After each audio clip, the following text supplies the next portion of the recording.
하나님 말씀은 다니엘서 6장 3절 말씀에서부터 10절 말씀까지 말씀을 보겠습니다.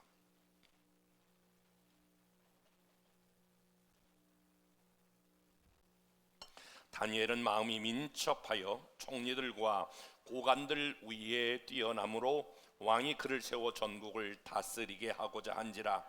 이에 총리들과 고관들이 국사에 대하여 다니엘을 고발할 근거를 찾고자 하였으나 아무 근거 아무 허물도 찾지 못하였으니 이는 그가 충상되어 아무 그릇됨도 없고 아무 허물도 없었음이더라.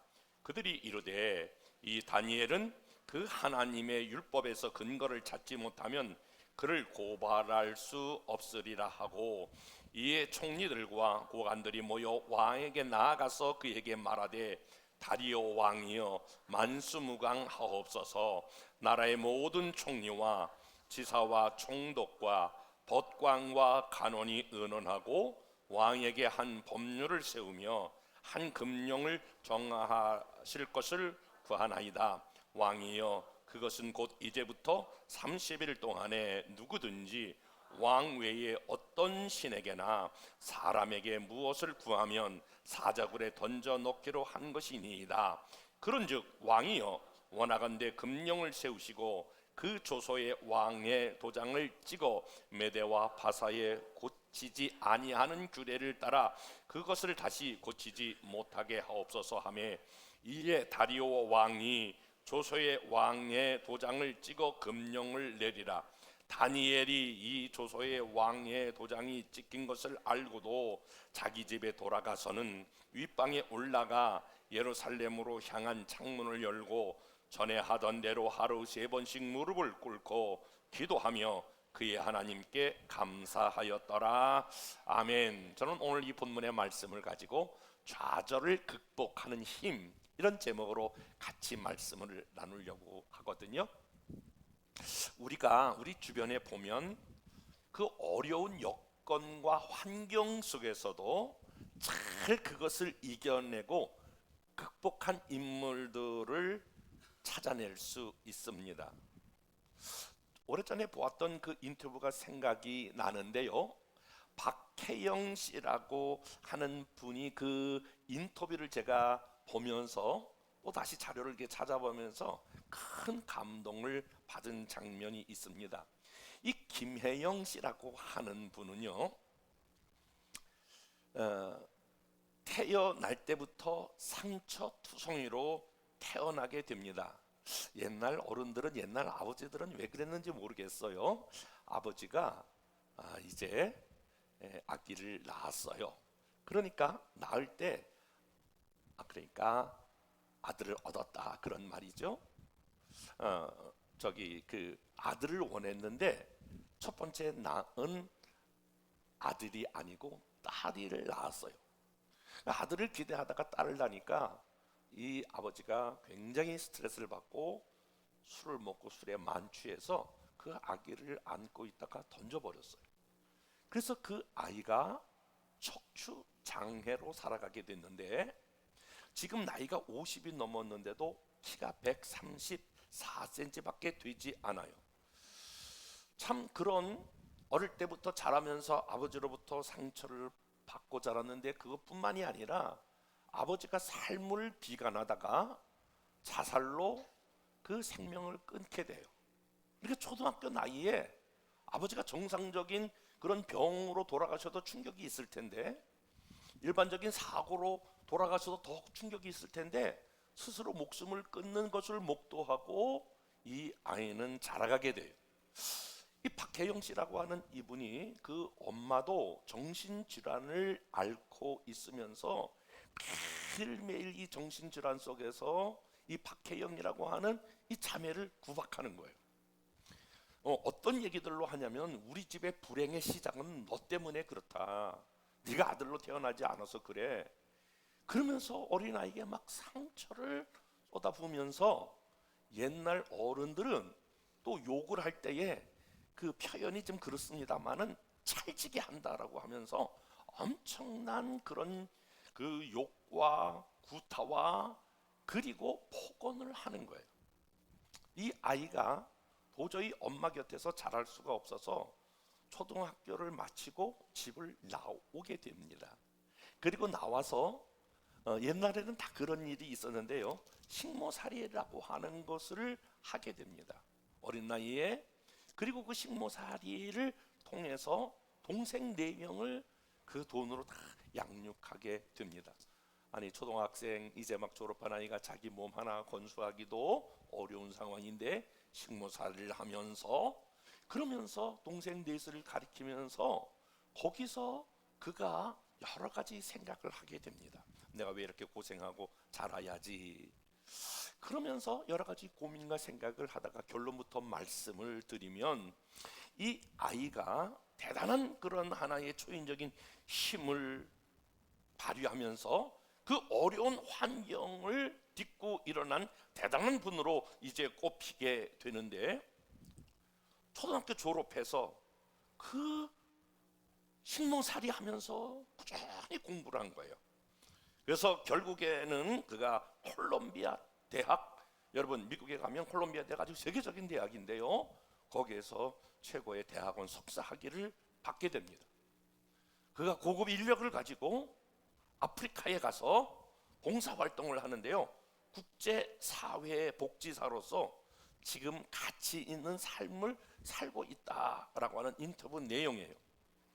국민훈장 목련상을 받고요, 이런 TV에 이렇게 많이 나가서 젊은이들에게 여러 가지 환경에 절망하지 말고 인생은 것이니까 도전하며 살라, 이런 많은 메시지를 남겼어요.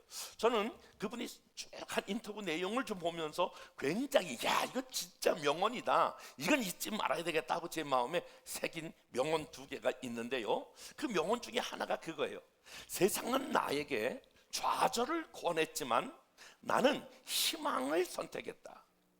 자랄 때부터 아버지로부터 엄마로부터 오는 그 수많은 상처들, 좌절들을 내게 권해왔지만 나는 자라면서 식모살이로 애 4명을 길러야 되는, 동생 4명을 양육해야 되는 그러한 어려움이 있었지만 끊임없이 이 모든 책임이 자기라고 하는 그런 비판을 받아왔지만 나는 세상은 좌절을 권했지만 나는 희망을 선택했다라고 하는 거예요. 쭉 읽다가요, 그보다 더 큰 명언 하나를 발견했는데 이런 말이에요. 내가 견뎌야 할 만한 고통이 있다는 것은 내게 축복이다. 세상에 어릴 때에 딸이라고 집어던져서 50이 넘었지만 134cm밖에 되지 않는 이것이, 이 모든 것을 극복하고 마지막 하는 얘기가 이것이 내가 받은 축복이다, 이렇게 말하는 거거든요. 저는 목회자로서 오늘 여러분들이 예배드리는 여러분 모두가 다 삶의 무게가 여러분 만만치 않을 것입니다. 저는 제가 제 마음이 조금 느슨해질 때마다 꼭 찾아가는 곳이 있습니다. 그것은 가락시장이에요. 가까운 곳이거든요. 여기서 얼마 걸리지 않아요. 가락시장에 가끔 나갑니다. 가서 사람들이 분주히 사는 것을 보게 돼요.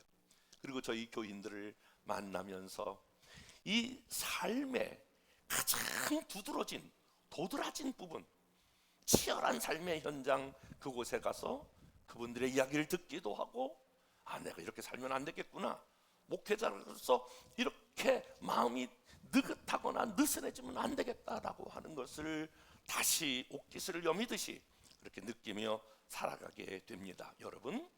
여러분의 삶의 무게가 다 다를 수 있지만 우리 박혜영 씨처럼 저와 여러분의 모든 삶의 무게와 고난을 다 이겨내고, 여러분들은 이런 고백을 저와 여러분들이 나누었으면 좋겠습니다. 내게 찾아온 고난, 내게 찾아온 절망, 내게 찾아온 낙심, 내게 찾아온 상처는 지금 와 보니까 이것은 변장된 축복이었습니다.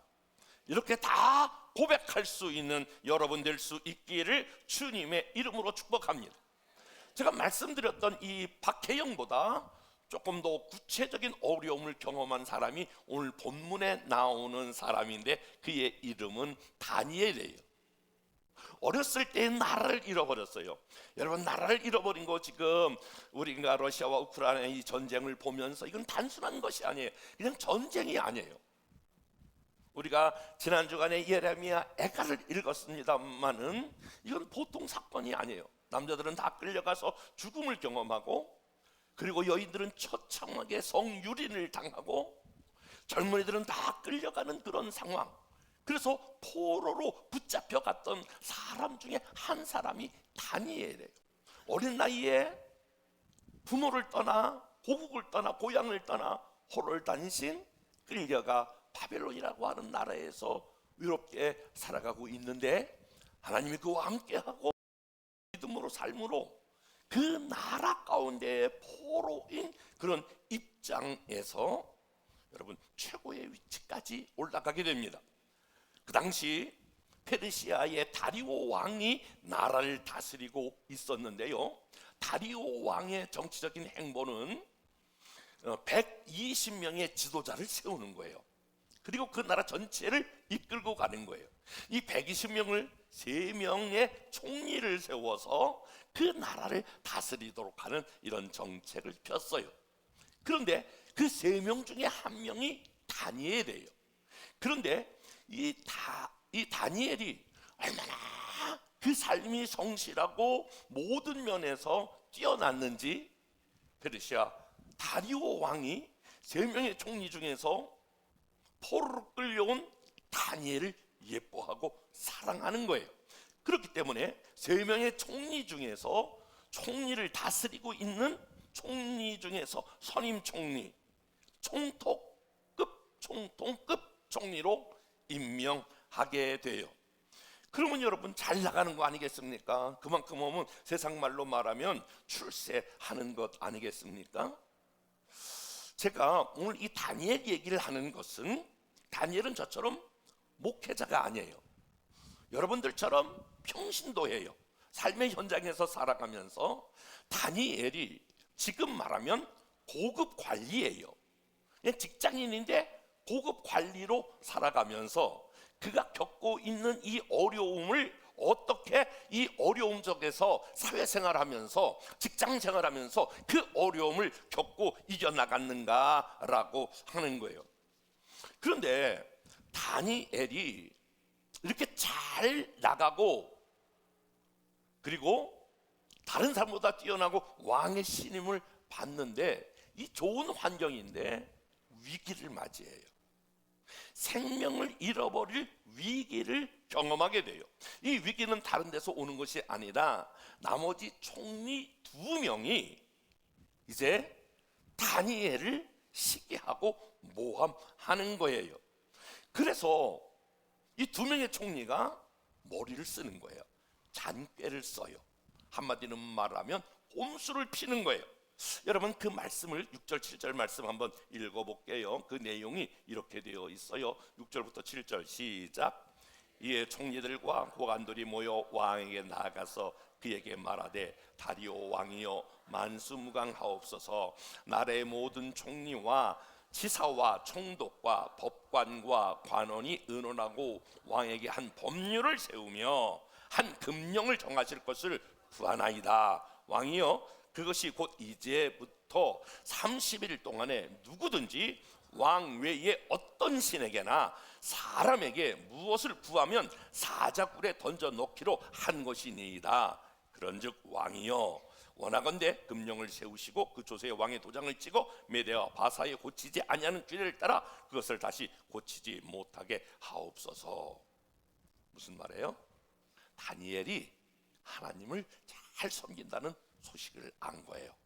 그리고 다니엘은 크고 작은 어려움이 있을 때마다 하루에 3번씩 창문을 열고 고국 예루살렘이 있는 그곳을 향하여 기도하고 있다라고 하는 사실을 발견한 거예요. 그러니까 총리 2명이 이제 모함을 하는데, 앞으로 무슨 문제가 있든지 이 다리오 왕에게 절하지 아니하고 다른 신에게 절하는 사람이 있다면 그것은 사자굴 속에 넣어야 한다라고 하는 하나의 그러한 문건을 만들어서 지금 왕에게 내놓는 거예요. 다시 말하면 특별법을 제정해서 다니엘을 잡으려고 하는 특별한 법을 제정해서 왕 앞에 내놓게 되었습니다. 그러므로 다니엘은 지금 고급 관리로 직장 생활하면서 두 가지의 상처를 받을 수밖에 없는 상황에 지금 놓였고, 그런 상황이 전개되고 있어요. 먼저 동료들로부터 받은 상처가 오늘 다니엘의 모습을 통해서 볼 수 있죠. 아니, 다니엘처럼 성실하고 착하고 부족함이 없는데 보니까 아무리 살펴봐도 다니엘이 그럴 만한 조건과 여건이 없어요. 여러분, 다니엘이 어떤 삶을 살았는지 6장 4절은 이렇게 말하고 있어요. 다 같이 4절 말씀 한번 읽어볼게요. 시작. 이에 총리들과 고관들이 국세에 대하여 다니엘을 고발할 근거를 찾고자 하였으나 아무 근거, 아무 허물도 찾지 못하였으니 이는 그가 충성되어 아무 그릇됨이 없고 아무 허물도 없었습니다. 여기 아무라고 하는 단어가 지금 4번 나오거든요. 그러니까 이 두 명의 총리가 다니엘을 뒤쫓아간 거예요. 모든 정보력을 동원해서 다 샅샅이 뒤진 거예요. 그의 계좌를 추적했을 거예요. 그의 스캔들 같은 거 뭐 비슷한 거 뭐 이런 걸 다 찾아냈을 거예요. 아무리 살펴보아도 오늘 성경은 4번이나 아무리 찾아도 그에게 흠집이 없었다. 저는 이 말씀을 묵상하면서 사랑하는 여러분, 우리 열방의 우리 성도들이 사회나가 직장 생활할 때 오늘 다니엘 같은 모습이 저와 여러분 모습 되기를 주님의 이름으로 축복합니다. 그런데 이렇게 이작듯이 다 뒤졌는데도 잡힐 게 없는 거예요. 그뿐만이 아니라 다니엘이 얼마나 그가 가지고 있는 전문가로서의 탁월함이 있는지 3절 말씀을 다 같이 한번 읽어보겠습니다. 3절 시작. 다니엘은 마음이 민첩하여 총리들과 고관들 위에 뛰어남으로 왕이 그를 세워 전국을 다스리게 하고자 한지라. 그러니까 다니엘은 그뿐만이 아니라 마음이 민첩했다. 이 민첩했다를 원문을 찾아보니까 아주 상황 판단이 빨랐다는 거예요. 이 상황을 딱 보면 이게 무슨 상황인지 알았다는 거예요. 이 마음이 민첩했다, 굉장히 판단력, 분별력 이런 것이 뛰어났다는 거예요. 그러니까 이게 민첩하고 총리들, 그 총리들하고 될 정도가 아니라 120명, 거기 2명의 총리들보다 뛰어남으로 왕이 그를 세워 전국을 다스리게 했다라고 하는 거예요. 그런데 오늘 이 2명으로 하여금 다니엘을 사자굴 속에 지금 넣으려고 모함을 부리고 있는 거예요. 성도 여러분, 아담 이후에 인간이 지은 첫 번째 죄가 무엇입니까? 창세기 4장에 보면 가인과 아벨이 나오잖아요. 가인이 자기 동생 아벨을 질투하여 시기하여 오늘 첫 번째 아벨을 살해하는, 아벨을 죽이는 그런 단계에 나갑니다. 그러니까 인간이 찾아온 첫 번째 아담 이후로 찾아온 죄가 뭐냐면 이 질투라고 하는 거예요. 이 질투가 여러분 결국은 가인을 쓰러뜨리게 했고, 오늘 이 2명의 총리가 바로 다니엘을 잡아 가두게 하려고 하는 거예요. 여러분, 우리가 저와 여러분의 영성의 깊이가 얼만큼 되는가라고 하는 것을 측정하는 척도가 있는데요, 그것은 다른 것이 아니라 우리 주변의 동료가 얼마만큼 잘 되고 있는가라고 하는 것을 보면서 그것을 여러분이 어떠한 자세로 받아들인가라고 하는 것이, 다른 사람 잘 나가는 것을 보면서 여러분의 마음이 어떤지를 알면 여러분의 영성이 바로 측정이 된다라고 하는 것입니다. 여러분, 이 질투라고 하는 단어, 유명한 드라마 가운데 대사가 이런 게 있어요. 난 널 보고 있는데 넌 누굴 보고 있니? 뭐 이런 대사가 있는데, 이 질투는 그런데 2가지 질투로 성경은 말하고 있어요. 하나는 인간적인 질투와 또 하나는 하나님에 대한 질투예요. 성경에 제가 질투라고 하는 단어를 찾아보니까 32번 나와요. 그런데 거기 인간적인 질투가 5번이고요. 나머지는 모두가 다 하나님의 질투라고 하는 거예요. 여러분, 하나님도 질투가 있다라고 하는 거 다 아세요? 그래서 첫 번째 계명이 뭐냐면 나 외에 다른 신을 섬기지 말라. 다른 신을 섬기면 내가 질투한다, 그런 말이에요. 하나님이 굉장히 질투하시는 하나님인데 5번을 제어하고 나머지 부분들이 전부 하나님의 질투에 대해서 말씀하고 있어요. 그런데 이 인간적인 질투는요, 어떤 결론을 가지고 오냐면 사람을 죽이고 미워하고 파괴시키고 깨트리는 결과를 가져와요. 여러분이 질투를 계속 가지고 있으면 결국은 미워하고 깨트리고 죽이고 파괴하는 자리로 나가게 돼요. 그런데 하나님의 질투를 우리가 배우게 되면 이 하나님의 질투는 복귀하고 회복시키고 하나 되게 하는 것이 바로 오늘 하나님의 질투입니다. 여러분이 어떤 질투가 오게 될 때에 다른 사람들이 잘 되어지는 걸 보면서 여러분이 시기가 일어나고 질투가 일어날 때에 이것을 가만 내버려 두면 저급한 인간의 한 본능대로 저와 여러분들을 사로잡는 것이고, 이 질투를 하나님의 질투로 승화할 수 있기를 주님의 이름으로 축복합니다. 그 이야기는 어떻게 그것이 가능하냐면요, 어떤 질투가 왔을 때에 상대방이 막 잘 되는 거, 동료들이 막 잘 될 때에 그것을 바라보면서 우리가 어떻게 그것을 자세를 취해야 되는, 하나님, 저분이 지금 잘 되고 있는 거, 저분이 잘 나가고 있는 거, 저분에게 일어나는 모든 일들이 그것을 보고 질투하여 저급한 그런 행동으로 나가는 것이 오늘 2명의 총리였다면 여러분, 그렇게 하시면 안 되는, 아니 상대방이 저렇게 잘 나가는 저 모습이 오늘 나에게도 그러한 것들이 전가될 수 있도록 하나님 앞에 기도하고 하나님 앞에 나가야 되는 거예요. 저는 목사로서 제 이제 동기들을 만나거나 저와 같은 연배의 목사님을 만날 때가 참 많이 있죠. 그렇게 보면 어느 때 보면 저분은 어떻게 저렇게 목회를 잘하고 교회를 저렇게 키워가고 저렇게 존중받는 사람이 될까라고 할 때에 어떻게 거기는 원래 교회가 다 단단해, 원래 거기는 장로님들이 훌륭해, 거기는 원래 다 그럴 수 있는 토양이 있어, 지가 언제부터 잘 나갔다고 이렇게 이야기할 수 있는 요소들이 있는데, 저는 사실은 그런 것을 경험할 때마다 하나님, 저분에게 부어주셨던 하나님의 특별한 은혜, 그 교회 가운데 있었던 특별한 하나님의 은혜가 제게도 있기를 소원합니다.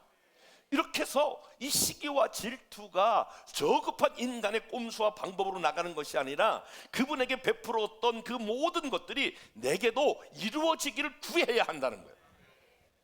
그것이 질투를 처리하는 부분인데, 여러분, 우리나라에서, 우리 현대 정치사에서, 근대 정치사에서 잊을 수 없는 우리는 2분이 있잖아요. 흔히 말하는 양 김씨라고 말해요. 김대중 대통령과 우리 김영삼 대통령, 우리가 예를 들자면 양 김씨가 서로가 서로에 대해서 얼마나 불편한 관계겠어요. 얼마나 대적이 되고 대립된 관계가 되겠어요. 그러나 그분들은 그렇게 대적으로만 삼지 아니하고 서로가 서로를 성장하는 중요한 모멘텀으로 삼았다는 거예요. 그런 기회로 삼아서 우리 한국의 정치 역사 가운데에 비판받아 마땅할 2분에게 어떤 그러한 과오도 있었지만 2분이 이 현대 우리 한국의 정치사를 이끌어왔던 거물이라고 하는 데서는 우리가 아무도 다른 이론을 댈 수가 없어요. 그분이 서로가 서로에 대해서 시기하고 질투하고, 그래서 그 모든 것들을 밑으로 끌어내리는 것이 아니라 서로가 발전하여 2분 다 훌륭한 대통령으로서 자리매김한 것이 아니겠냐, 그런 말이에요. 우리 시대에 잘할 수 있는, 여러분, 또 대립되는 가수 중에 하나가 남진과 나훈아이지 않습니까? 한번 내가 얘기해 볼게요. 손 들어보세요. 여기 남진을 그 전에 좋아했던 사람하고 나훈아를 좋아했던 사람하고, 남진을 좋아했던 사람은 왼발을 한번 굴러보고 나훈아를 좋아했던 사람은 오른발을 굴러보세요. 분명히 다 좋아해요. 그럴 수 있겠지만 여러분, 두 사람이 둘이 얼마나 시기할 수 있는, 질투할 수 있는 그런 관계예요. 그러나 이 두 사람이 서로가 서로에 대해서 인정하고 서로서로의 좋은 것들을 받아감으로, 그래서 우리 한국 가요계의 우뚝 선 두 명의 거목으로 남고 있지 않겠습니까? 그러므로 사랑하는 여러분, 저와 여러분들이 오늘 다니엘이 경험한 것은 자기 동료들로부터 충분히 자기를 죽이려고 했던 그 상처를 오늘 충분히 우리는 이해해요. 동료들에게 받을 수 있는 그 상처, 그리고 더 나아가서 두 번째로 오늘 다니엘이 받을 수 있는 상처 중에 하나가 뭐냐면 다리오 왕에게 받을 수 있는 상처예요. 아니, 한번 생각해 보세요. 다니엘은 성경에 보니까 정말 다리오 왕이 다니엘을 사랑하고 이뻐했어요. 인정했어요. 인정하면 뭐예요? 그 어려울 때 보호해 줘야 되는 거 아니겠어요? 그런데 오늘 다리오 왕은 그렇게 사랑하고 이뻐했으면서도 어려울 때 아무런 도움을 주지 못해요. 그러니까 다니엘이 받았다면 동료들로부터 받은 상처가 있을 것이고 위에 있는 윗사람으로부터 받은 상처가 있을 수 있다는 거예요. 여러분이 사회생활하면서 아마 이 이야기는 이게 남처럼 들리지 않을 거예요. 여러분이 동료들로부터 받은 상처, 윗사람으로부터 받은 상처, 이런 것들이 우리의 삶의 모습에 드러날 수 있다는 거예요. 여러분, 다리오 왕이 절대로 오늘 다니엘을 보호하지 못했다. 그것이 바로 인간의 한 모습을 보여주고 있어요.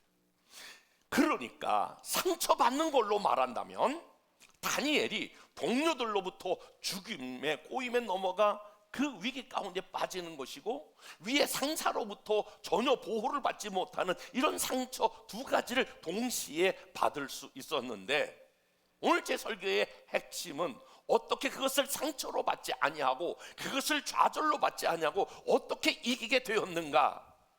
사랑하는 여러분, 나는 여러분들에게 호소하고 싶어요. 나 이게 상처받았어요. 그걸 여러분 자랑처럼 말하시면 안 되는 거예요. 난 누구 때문에 상처받았어. 다 그것을 너무 아주 자랑하듯이.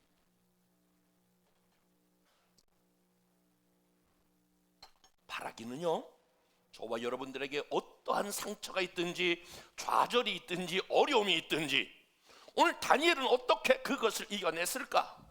다니엘은 무엇으로 그것을 이겨냈을까?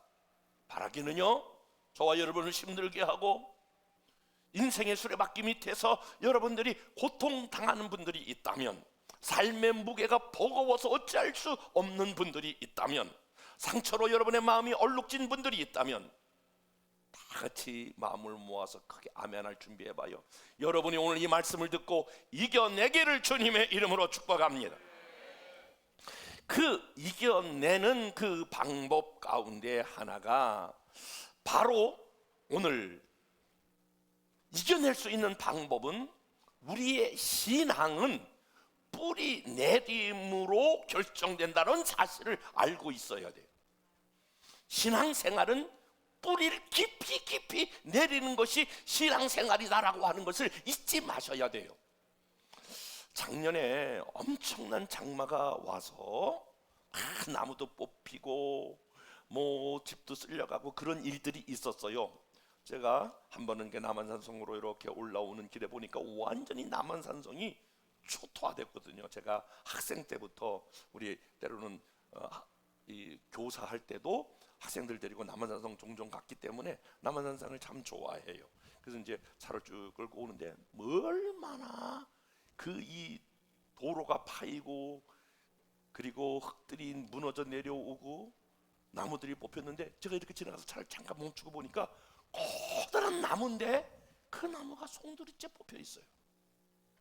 제가 차를 멈추고 가만히 보니까, 관찰해 보니까 그 특징이 있더라고요.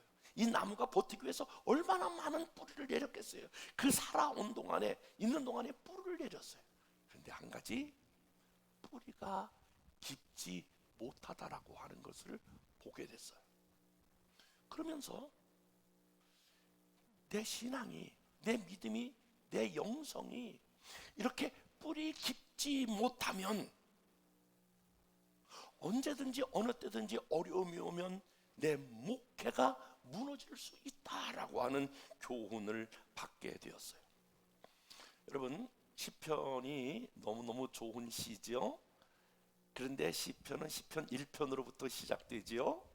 시편 1편은 복 있는 사람은 어떤 사람인가 이렇게 나오지요. 복 있는 사람은 어떤 사람 같냐면 시냇가에 심은 사람과 같고, 하나님 보실 때에 가장 의미 있고 가치 있는 인생은 복 있는 사람인데, 복 있는 사람의 결론은 시냇가에 심은 나무와 같다. 그런데 인생에 있어 가장 가치 없는 사람은 어떤 인생이냐면 바람에 나는 겨와 같도다. 여러분 농사져서 벼 타작할 때에 막 이렇게 이걸 돌리면 벼가 막 날아가잖아요. 그와 같이 흔적도 없이 사라진다라고 하는 거예요. 시편 1편 4절에 보니까 악인들은 그렇지 아니하며 오직 바람에 나는 겨와 같도다라고 하는 거예요.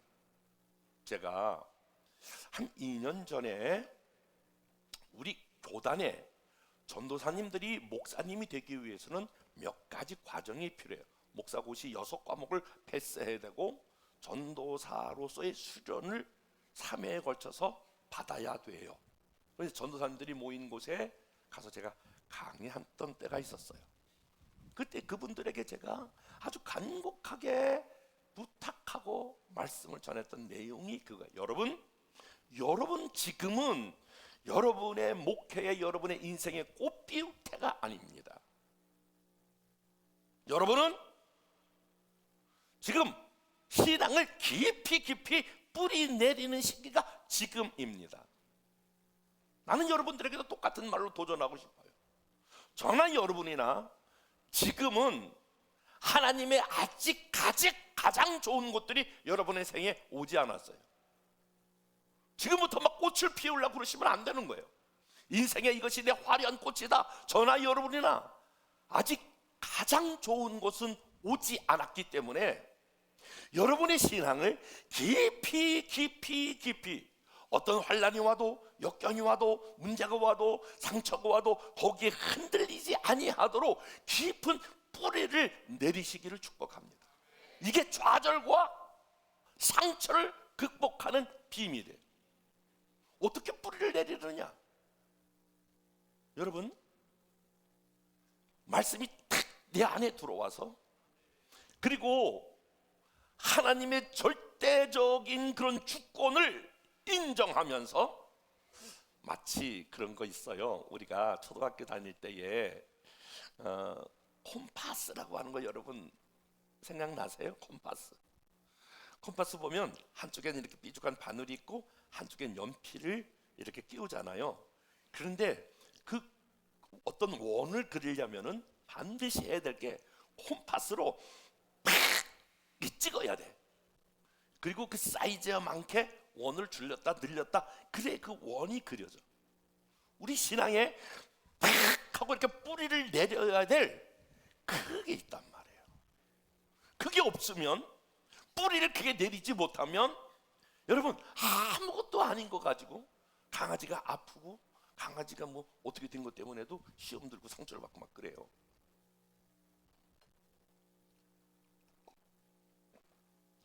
팍 뿌리를 내려야 될 게 뭐냐면, 하나님은 내 삶을 주관하시는 분이시다. 하나님은 내 삶을 인도하시는 분이다. 그게 절대적 주권이라고 말하는 거거든요. 절대적 주권에 대한 믿음을 가지고 있으면 내 삶에 일어나는 모든 일들이 우연이 없는 거예요.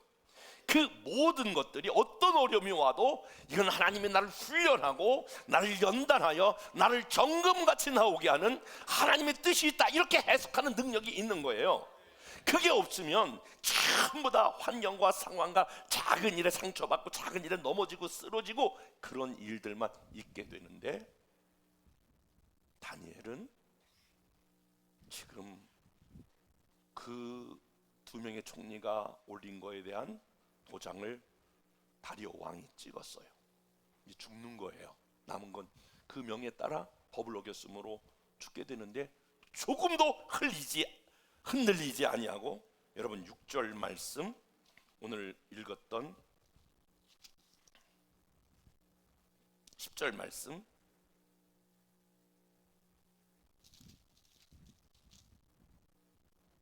다 같이 한번 읽어볼게요. 시작. 다니엘이 이 조서에 왕이 도장이 찍힌 것을, 그러면 어떻게 해야 돼요? 야, 내가 이제 죽는구나. 내가 총리 위에 총리인데 무슨 인간적인 방법을 찾아내야 되지 않을까요? 자기 억울함을 호소하기 위한 투서를 왕에게, 다리오 왕에게 하는 게 그게 여러분 정상적인 모습이 아닐까요?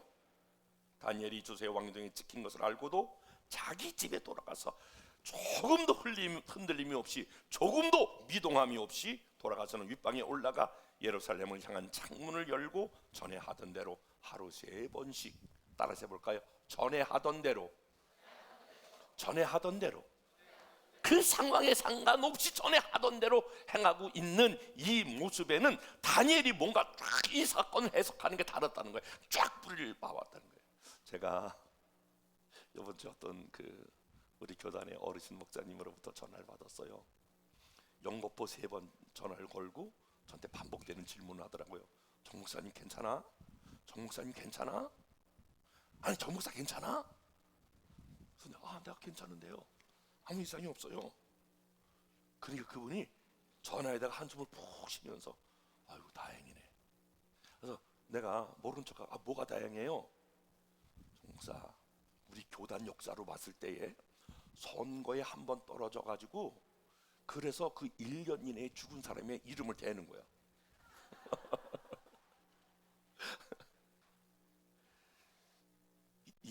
이분은 알지? 문화청교회 누구, 정 누구, 이 장로님 누구 알지? 바로 1년도 못 살고 후유증으로 죽었다는 거야. 저는 3번 떨어졌거든요. 아직도 아무 문제 없어. 그게 혼팥을 팍 찍듯이 내 신앙에 뿌리를 팍 내리는 게, 지금은 나 알 수 없어도, 지금은 나 이해하지 못해도, 지금은 내가 해석할 수 없어도 거기엔 반드시 떨어지게 하는 데는 하나님의 뜻이 있다. 하나님이 나에 대한 거품을 빼고 한 영혼에 대한 뜨거운 마음으로 돌아가는 하나님의 계획이 있구나. 그리고 전에 하던 대로, 여러분 신앙에는 반드시 뿌리가 있어야 합니다. 다니엘은 그렇게 나갔을 뿐만이 아니라 더 나가서 오늘 다니엘은 어떤 부분들로 싸우게 됐냐면, 두 번째로는 다니엘은 어떤 경우든지 그가 본능을 거스리는 훈련을 반복해서 했다라고 하는 거예요. 따라서 봅시다. 본능을 거스리는 훈련. 다시 한번, 본능을 거스리는 훈련. 이 훈련을 반복했다는 거예요. 자, 저를 보세요. 사랑하는 여러분, 저와 여러분이 어떤 문제가 딱 오잖아요. 좌절할 만한 그런 게 오잖아요. 그러면 가장 먼저 반응이 우리의 감정이에요. 감정이 어떨 때는 낙심이 되기도 하고요, 미워하기도 하고요. 저와 여러분의 감정이 늘 있어요. 감정이 나쁜 게 아니에요. 그런데 중요한 거는 어려울 때에 저와 여러분의 감정을 따라가면 안 돼요. 내가 저 사람에 대해서 미워하는 감정이 있어, 그 감정을 따라가시면 안 돼요. 내가 저 사람에 대해 질투하는 감정이 있어, 그 감정대로 여러분이 움직이시면 안 돼요. 내가 막 슬픔이 찾아와, 슬픔의 감정대로 따라가면 안 돼요.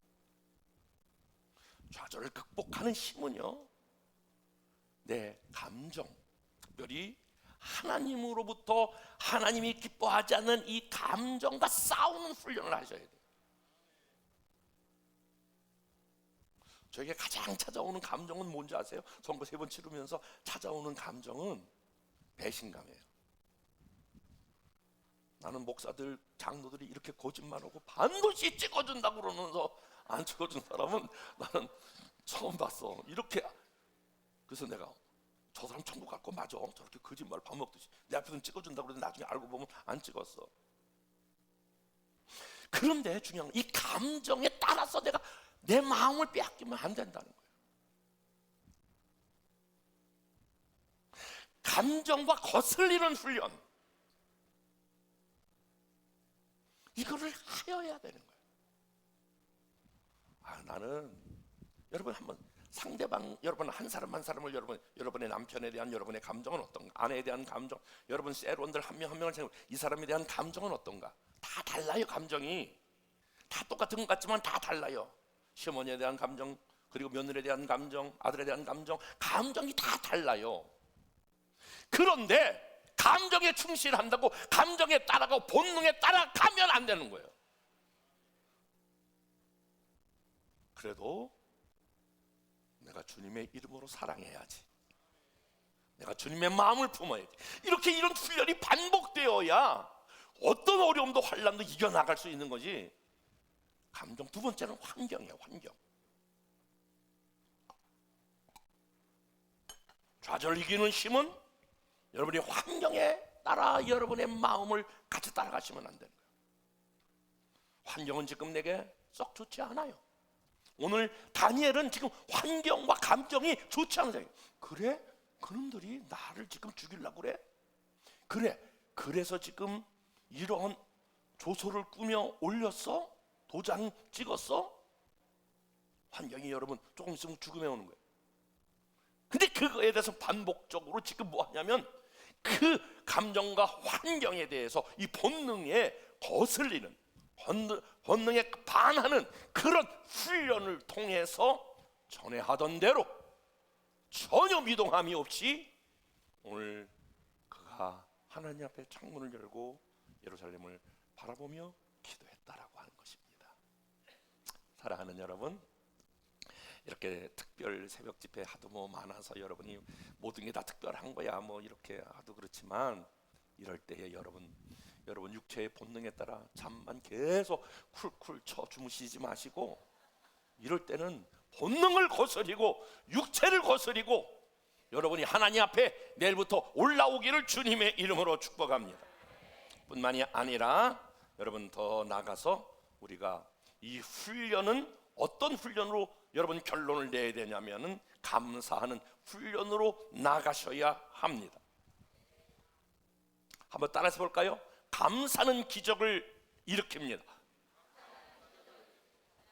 100가지 감사라고 하는 그런 책을 쓴 사람이 있어요. 그 사람은 집에서 별명이 싸가지예요. 그리고 직장 생활할 때는 그 사람은 완전히 왕따예요. 그래서 그가 어떤 기회에 내가 이제 감사하는 삶을 살아야 되겠다, 이 모든 것을 극복하는 게 감사다라고 하는 걸 배웠어요. 그래서 그 사람이 이제 감사를 어떻게 결정했냐면 내가 하루에 100가지씩 감사를 써보기로 하겠다. 그래가지고 100일 동안 썼어요. 그랬더니 그의 삶이 완전히 바뀌어져서 100가지 감사라고 하는 책을 냈어요. 그분이 쓴 내용 중에 너무너무 가슴에 와닿는 거 이거 하나예요. 뭐예요? 감사는, 따라서 볼까요? 감사는 쥐어 짜듯이 해야 한다. 가만히 있다고요 본능적으로 내버려두면 여러분 저 원망과 불평 뭐 다 그런 것들이 우리의 삶에서 막 흘러가요.